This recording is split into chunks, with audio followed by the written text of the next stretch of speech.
que no persevera en la doctrina de Cristo no tiene a Dios, concluye el apóstol Juan en su tercera epístola. Soy Manuel Ventura, bienvenidos a este espacio Conversando con Manu, y hoy día vamos a ver qué cosa es la doctrina de Cristo, qué es lo que el apóstol Juan nos quería enseñar. Entonces, escudriñando las escrituras, Dios me ha mostrado que podríamos resumir la doctrina de Cristo en el capítulo 7 y el capítulo 12 de Mateo, cuando Jesús magistralmente dice: misericordia quiero y no sacrificios, citando al profeta del Antiguo Testamento. Vamos a tocar en un momento también este tema en el Antiguo Testamento y vamos a ver que también es una constante.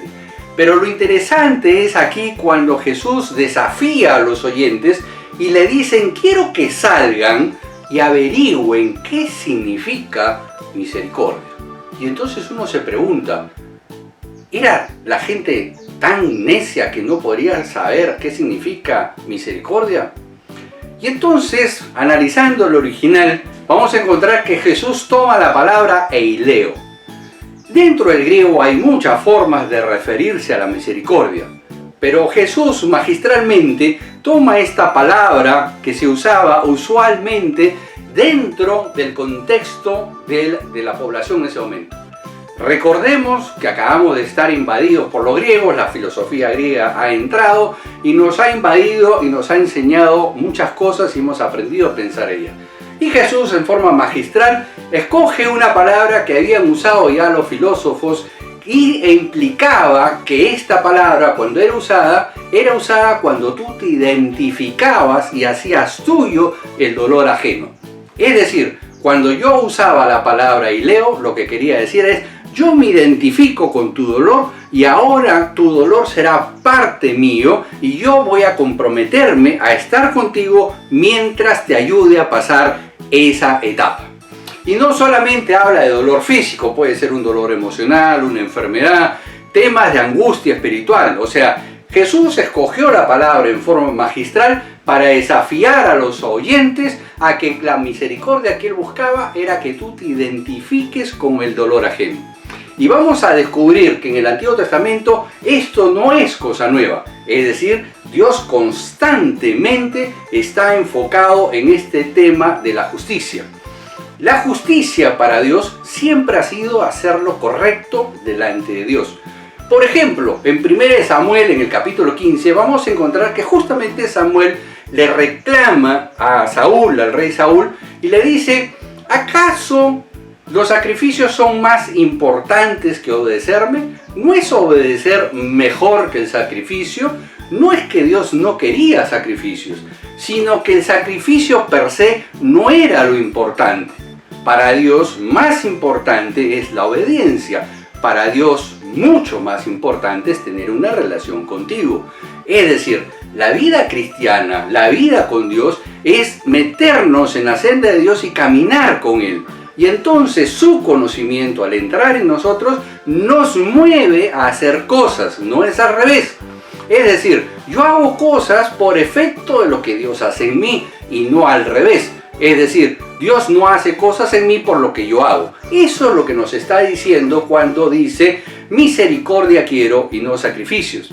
También en muchas partes del Antiguo Testamento vamos a encontrar a los profetas remarcando y diciendo: ¿acaso yo les he mandado a hacer sacrificios? Yo no les he mandado a hacer sacrificios. Pero dentro del contexto no significa que no haga sacrificios, sino que el sacrificio per se no es lo importante y no es la columna medular de lo que Dios quiere con nosotros. Lo que Dios busca con nosotros, y constantemente vamos a encontrar ese principio en el Antiguo Testamento, es justicia. Dios constantemente a lo largo de todo el Antiguo Testamento dice: justicia, quiero que hagan justicia. ¿Qué es la justicia para Dios? Es hacer las cosas dentro de su voluntad, dentro de su obediencia. La obediencia no es cumplir cosas, es atesorar las cosas de Dios que me mueven a hacer cosas.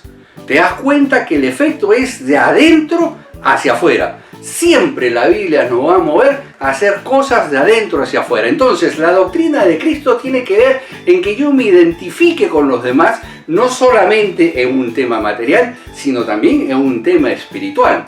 Es decir, dentro de la comunidad que nosotros nos movemos, estamos haciendo estudios de la palabra, estamos identificándonos con Cristo, estamos motivándonos dentro de nosotros a tener una relación íntima con Dios.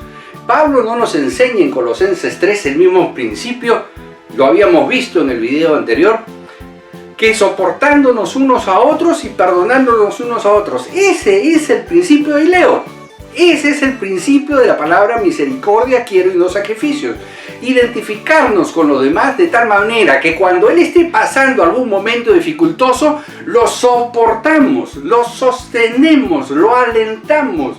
Y entonces de esa manera nos damos cuenta que estamos permaneciendo en la doctrina de Cristo. Es decir, identificándonos con los demás, no solamente en su aspecto material, sino prioritariamente también involucrándonos en el tema personal, en el tema espiritual, de soportarlo, de perdonarnos unos a otros y ser un cuerpo dentro de Cristo, ser una unidad dentro de Cristo. Esa es la doctrina de Cristo.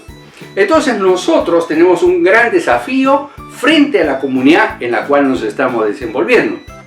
Porque nosotros podríamos quedarnos callados cuando vemos algo que ha sido interpretado incorrectamente. Y podemos tomar la opción de quedarnos callados para no generar controversia, o podemos decir las cosas como son, y bueno, se armará la de San Quintín, pero habremos hecho lo correcto porque nos habremos identificado con el dolor ajeno.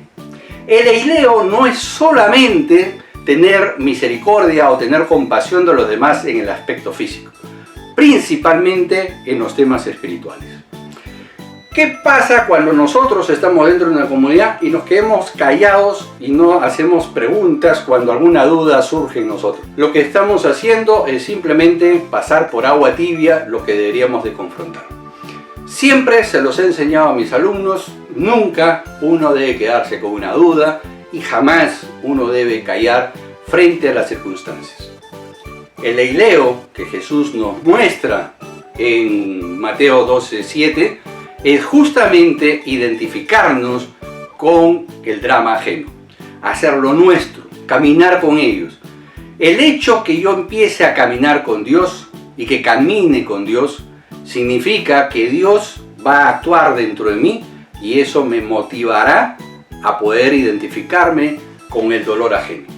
Entonces, para permanecer en la doctrina de Cristo, nosotros tenemos que velar por aquellos que nos rodean, nuestra familia en primer lugar, nuestra comunidad, nuestros amigos del trabajo. Nosotros, el hecho de tener misericordia es, por ejemplo, si nosotros estamos en un ambiente laboral, nos ponemos a sufrir sabiendo de que si nuestros compañeros de trabajo mañana fallecen sin conocer a Cristo, sabemos lo que va a pasar. Porque para entrar al reino de Dios uno tiene que arrepentirse de haber sido perdonado por Cristo y tener a Cristo. Y si no lo tiene, no lo espera ese tema. Y entonces, ¿qué pasa por nuestra mente? Cuando esto sucede en nuestro entorno, nosotros hemos tenido realmente misericordia del dolor ajeno. Y en este caso estamos hablando de un tema estrictamente espiritual. Aquellas personas que no han conocido a Cristo Jesús y no se arrepienten, la Biblia es clara. Lo que les espera es la condenación. Porque la salvación no se obtiene por obras, ni por esfuerzos de cualquier cosa que nosotros hagamos. Lo he dicho N veces y lo vuelvo a decir. Dios no te ama por lo que haces. Dios te ama por lo que eres. Él tomó la decisión de amarte. Y porque te amó siendo pecador, es que dio a su Hijo unigénito para que creas en Él y tengas la vida eterna. Pero esa es la cláusula. Tienes que creerle a Él. Creerle a Él significa arrepentirnos de la forma de vivir que hemos hecho y empezar a vivir como Dios nos lo pide. Eso es la justicia de Dios. La justicia de Dios es hacer las cosas conforme a lo que Él ha establecido. Entonces, retornando a nuestro punto original de la doctrina de Cristo, podemos concluir esa doctrina a la cual Juan se refiere en su tercera carta, significa ese eileo, llevando a todas las consecuencias que van a venir después, como ya lo hemos visto en Colosenses 3, Efesios 4, donde justamente el tema es identificarnos con nuestros hermanos, con aquellos que están rodeándonos dentro de nuestras comunidades y entonces estar velando por ellos. Todos estamos de alguna manera afectados por el tema de del alto índice de muertes por el COVID. Conversaba hace unos días con unos alumnos y les decía, a mí me afecta, todos los días recibo una noticia de que alguien conocido o cercano a mí ha fallecido. No hablo una vez a la semana, hablo de todos los días. Significan 7 días a la semana recibiendo malas noticias. Y eso afecta nuestra forma de actuar, afecta nuestras emociones, afecta nuestras relaciones. Es ahí donde nosotros tenemos que aprender a depender de Dios. Entonces, ¿cómo está pasando nuestra comunidad alrededor de nosotros en función de este COVID-19? ¿Estamos nosotros involucrados en este hileo o estamos simplemente mirando desde lejos, pobrecito, que Dios dé consuelo a su familia? ¿Y qué más estamos haciendo? Esa es la doctrina de Cristo. ¿Qué más estamos haciendo por ellos? Dios te bendiga. Nos vemos en la próxima. Bye bye.